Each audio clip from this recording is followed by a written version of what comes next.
Всем привет! Это Дмитрий Видавший. В условиях жесточайших санкций Дмитрий предлагает вспомнить старые рецепты наших дедов. Дмитрий готовит тыкву. Друзья мои, вот она. Предварительно мы ее порезали на кусочки, вот такие вот кусочки. Все.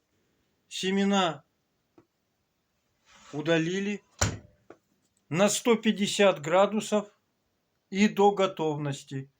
Точного времени я вам не скажу. Дмитрий никогда его не наблюдает, это время. Вот семена, которые мы вытащили из тыквы. То бишь мы еще и на следующий год рассчитываем наваливать хрен на ваши санкции. Вот такие вот дела, друзья. Мы лучше будем есть полезную и вкусную пищу. И откажемся от всего западного. Хрен мы забили на ваши санкции. А то, что у нас телефоны не производятся, так это не проблема Дмитрия Видавшего. Все мы наладим производство. Я надеюсь на это. И надеюсь, наши политики выйдут из этого положения. Одумаются, продадут свои замки или, блядь, лишатся как-то их. Они уже, походу, их... Да хер там они лишились. Они там и гасятся, поди сейчас, пока мы здесь санкции испытываем.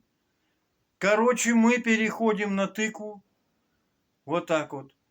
Пока пацаны наши там воюют, надеюсь, они поддадут там пиздюлей нацистам, фашистам и прочим русофобам.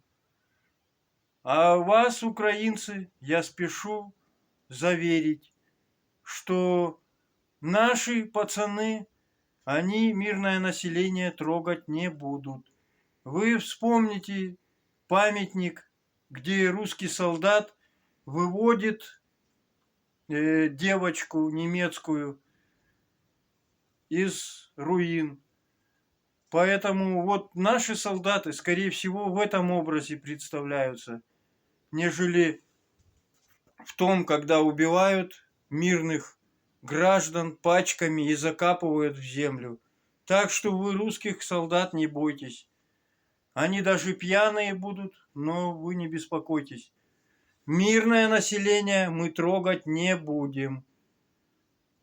Всегда вспоминайте этот памятник, где русский солдат выводит немецкую девочку из руин.